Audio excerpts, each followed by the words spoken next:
Tony Wash played like a man possessed. Jay Wash with the third jam! Giving the Llamados a dose of their own medicine. Guys, we have to move quicker. We're doing it really slow. That's not our pace. Parang hinebra na rin ngayon yun. Never say die yan. Laban ng laban.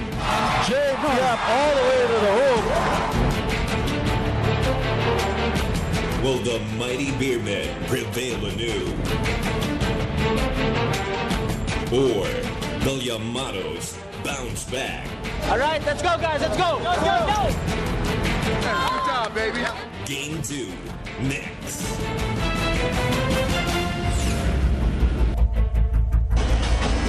We welcome you back to the Araneta Coliseum for the second chapter in this 7-game saga between the San Miguel Beermen and the BMeg Derby Ace Llamados. Basketball addicts of the Philippines, welcome to Game 2 of the 2010 PBA Fiesta Conference Semifinals. And here to bring it to you live over Solar TV, I'm Vito Lazatin along with Jason Webb. And Jason, in game number 1, it was quite simply San Miguel's mastery. It was a very well played game by the Beermen over the BMeg Derby Ace Llamados, a squad that's known to not really make life easy for any team. Are you surprised with how San Miguel did, how prolific they were, especially on the inside? Well, let's look at it two scenarios, Dito. On one end, San Miguel was able to do very well defensively against BMeg Derby Ace Llamados, and after that, their offense, especially in the second half, finally got the number of BMeg Derby Ace Llamados, and more, you could say that it was more on the energy side as we look at the numbers, and these were the things that you were talking about.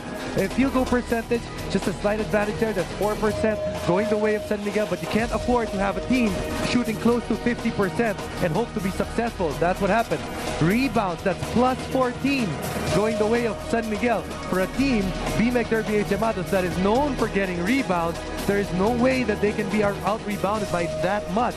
Next up, assist, that's plus 18 right there. And here's another telltale sign.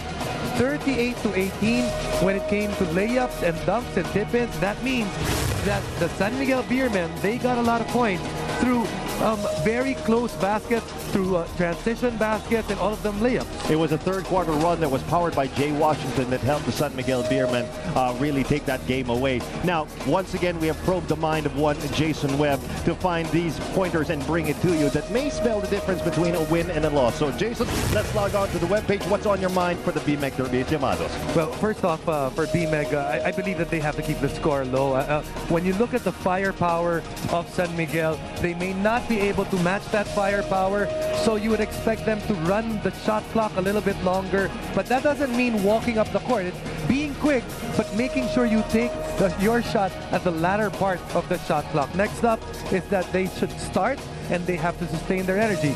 They started out very well in game number 1, but they lost it in about the third quarter. They have to find a way to get those energy guys in their team just like Rico Meyerhofer, the Pingrises, and the Artadis, to be able to come in and to be able to sustain that energy. Finally, they have to get some scoring help. Washam is going to get his, James Yap is going to get his, but in the last game, their two top scorers coming off the bench or in their lineup was non-evident. Talking about Roger Yap and Canaleta, they only combined for 2 points. So they're gonna need more from that. The other guy that played well in Game 5 of their series, Meyerhofer, only had 2 attempts. So they have to find that third or fourth option to be successful. Well, 2 sides to every story. So let's find out what Jason has to say about the San Miguel Beermen. For the San Miguel Beermen, the first thing that they have to continue to do is to share the wealth. Their coach talks about it. When they pass the ball and they share the basketball, they usually end up winning. In that game, they had 18 more assists compared to their opponents. Next up, they have to continue to dominate the boards. I believe if BMeg Derby Ace Llamados cannot get enough rebounds, that will open up the lanes for San Miguel to go out and running, and for the BMeg Derby Ace Llamados para tipong dito mawala ng gana. Right. Because they need to get possession, these Llamados, to have their energy. And finally, they have to force bad shots.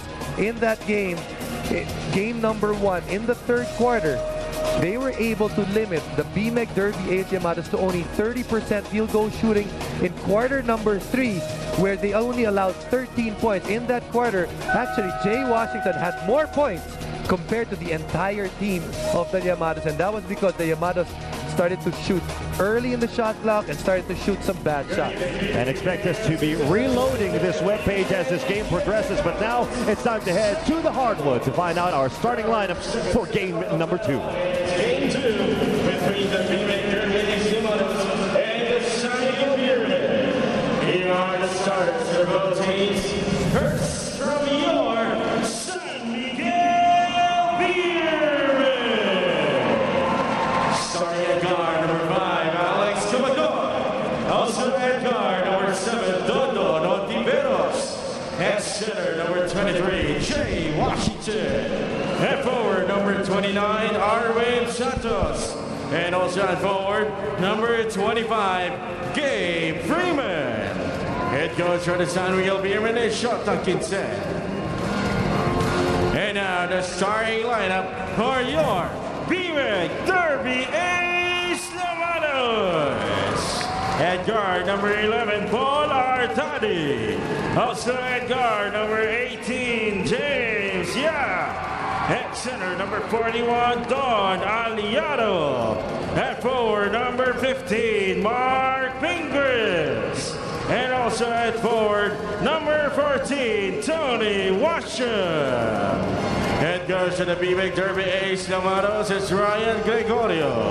Our referee is So Tony Washam playing only his 4th game in the PBA. It's hard to say that you're limited when you still manage to score 24 points, but that sort of is the story of Tony Washam in game number 1 of this series. He's been averaging about 35 points per game, but he was severely limited comparatively in that game, and that certainly helped the San Miguel Beermen overcome the BMeg Derby Ace Llamados in the first game of this series. And Washam will be joined by Pingris, Aliado, James Yap, and Artadi in the starting lineup. Cabagnot, Hontiveros, Washington, Santos, and Gabe Freeman for the Beermen. And we have referees Aldaba, Balao, and Maurilio calling this one. First attempt taken by Freeman, and he will be fouled.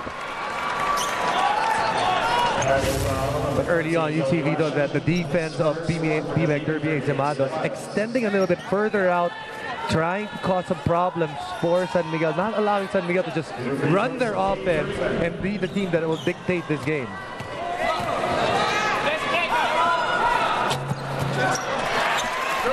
Freeman missing his first attempt.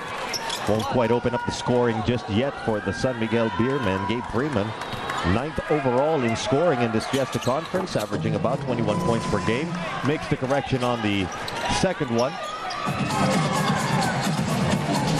And the BMeg Derby Ace Llamados now with the chance to strike back.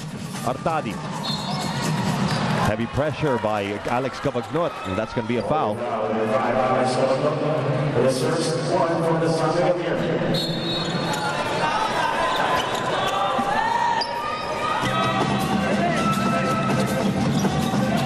James Yap flashing out. Ontiveros won't give him the space. 7 seconds on the shot clock. The kick out pass. Pingris to the corner. Yap with 2 seconds to go. Tight spot, and that's tapped away by Ontiveros. Everyone talks about BMeg being a very good defensive team, but then when you really look at the numbers, San Miguel actually is number 1 at limiting the opponent in terms of the lowest field goal percentage. And many coaches would say you actually look at field goal percentage, not the amount of points given up, because the amount of points given up can be bloated by the way you play basketball. You're right. If you slow it down, that means less possession, and the score would be lower. But even in terms of points allowed, right behind BMeg Derby Ace is San Miguel. And that is going to be last touch by the BMeg Derby Ace Llamados. This one going back to the Beermen. BMeg Derby Ace remains scoreless in the opening minute.